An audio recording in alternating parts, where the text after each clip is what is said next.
Hey everyone, welcome to the Daily. Today is Monday, September 16th. I'm Greg Lawless, Simon Borg standing next to me here, and lots going on in both conferences, really. Some changes at the top in particular. In the Eastern Conference, that's where we're going to start. First of all, the New York Red Bulls now 3 points clear at the top of the Eastern Conference after they get a victory 2-0 at home against Toronto, while Montreal lose 2-1 to the Columbus Crew. Simon, what's going on?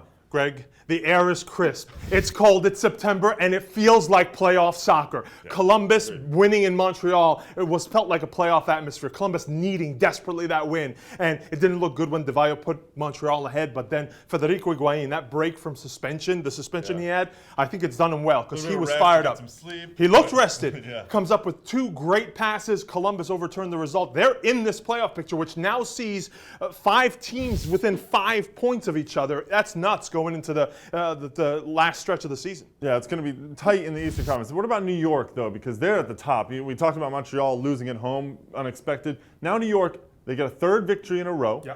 They played pretty well against a team that they should beat. So that's the thing, always been the knock on the Red Bulls. They don't beat the teams they should. Right. Is this a sign that these Red Bulls are really there and that Petke, Thierry Henry, brouhaha is in the past? Yeah, it's less about the brouhaha anymore, more the fact they found an identity. They're just going to grind through games, let their playmakers come up with plays here and there that make the difference. And I thought you saw that in that game. That Spindler goal came out of nowhere.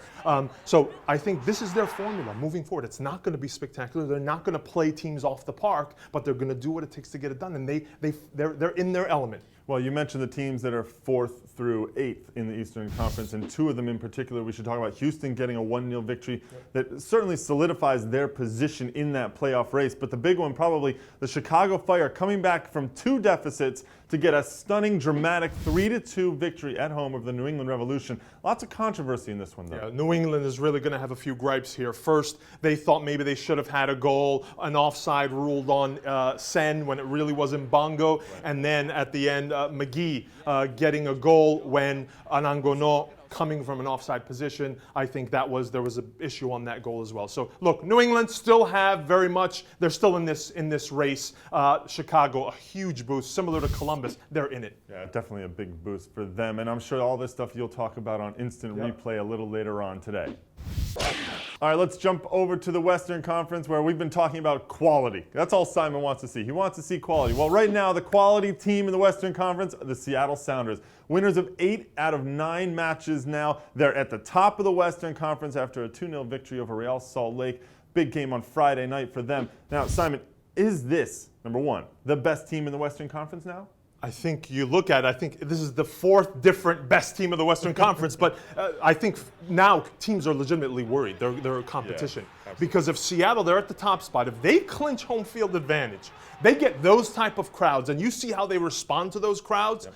Teams that visit CenturyLink Field are in for huge trouble. And I think the West need to somehow get together and say, knock Seattle down from there because no one's going to have a shot. Well, a great quote from Jason Kreis, head coach for Real Salt Lake, saying, that was the best we've ever seen of Seattle. Yep. That was not the best we've seen from Real Salt Lake. So maybe a little bit of a jab right there from Kreis. Now, several other teams in the Western Conference did not take advantage of a situation where they could have maybe jumped up a little bit. Think about the LA Galaxy, a 2-2 draw against lowly DC United. FC Dallas unable to get the victory. And the Portland Timbers at Chivas USA with a 1-1 draw. Maybe even should have given up a late penalty and maybe lost that game. So what happened in there, those sort of middle teams right now in the Western Conference? Agreed. And let's not forget San Jose and Vancouver. 0-0 in San Jose. Both teams really needing this win. But as it looks, you have 5 teams within 6 points. The Galaxy, by virtue of that draw in DC, I think they're back in the muck. They've gotten sucked back into the muck.